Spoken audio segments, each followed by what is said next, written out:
Well, the next vehicle in our cavalcade of old trucks is a 1941 International K-1 pickup.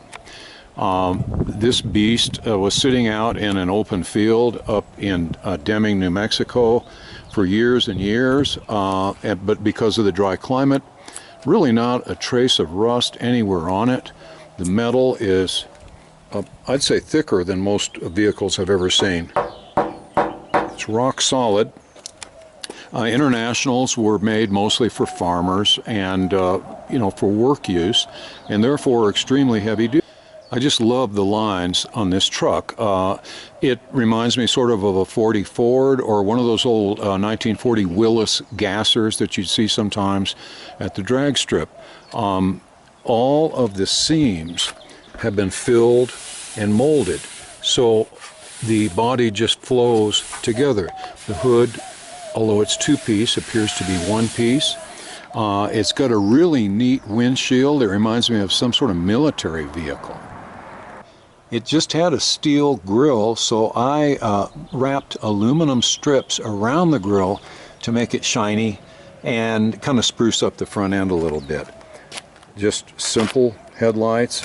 These are from trailers to be used as turn signals, and they work fine. It's got what are called gasser wheels on it, which I think is appropriate because of the appearance that it has. Took a quick walk around here. You'll see the tailgate's plain. You'll see my famous boat. Some idiot on a motorcycle. You'll see my famous boat taillights and the old shotgun exhaust. You'll be hearing more from them in just a few minutes. The bed is solid steel. This is original. None of those silly panty waist wood beds for International. This one has a differential and front suspension from a Plymouth Volare. The front end has torsion bars, and you can adjust the front end up and down simply with a socket wrench. The gears, it's hard to tell. They're probably around 323s or something like that. The thing I really like about it, though, is the stance. The rake, where it's lower in the front, higher in the rear, and just the overall just meanness of the look of it. It looks sinister to me with the flat black, the giant tires, and big bulbous fenders. To be honest, this may be one of my favorite of all the trucks I've ever owned. The engine is the ubiquitous 350 Chevrolet, in this case a fairly modern version of it, as you can see, because the valve covers have the bolts in the center, not around the perimeter. Aluminum intake, Edelbrock 4-barrel, an air cleaner, probably the original radiator, which still works perfectly. It has an electric fan up here in front to help it. And all in all, this thing can really get down the road. The transmission is a TH350 Chevy, and the shifter I handmade like I did for the Model A, except this one is vertical.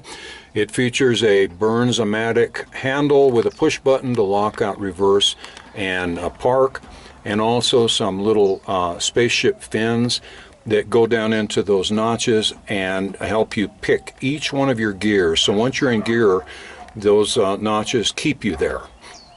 It cannot change gears until you push the button, lift the little fins, and then you can go into reverse or whatever gear you want. Dash is fairly straightforward. A lot of work to fill in the butchery that was done over the years. I did some toggle switches that control everything, wipers, lights, all of that. Okay, it's got a pretty worn steering wheel, seat belts, and lovely diamond tufted upholstery that reminds me of the last visit to the funeral. Okay, the transmission's safely in park. Let's start it up, see how it sounds. Always starts up easy. It's got kind of a low loping idle. Let's go listen to it.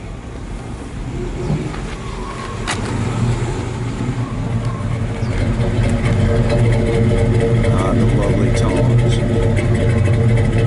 Nice shotgun exhaust, good Lord's diameter and fairly straight through.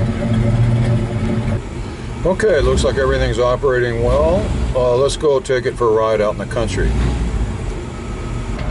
Okay, let's step lightly on the gas pedal and see what happens.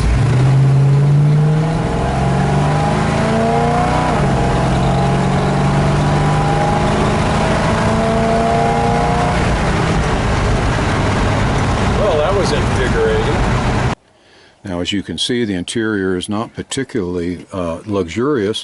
When I bought it, it was full of trash up to about the dash level.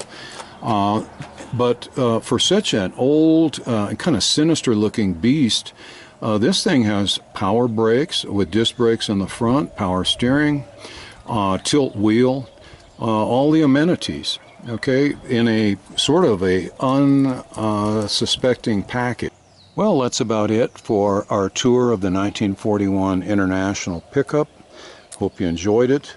Hope you can see in it what I see. It's sort of like the ugly child you have is really a genius underneath. So a lot of people would say this isn't a pretty truck, and I would disagree. I think it's wonderful. I just love this one to death.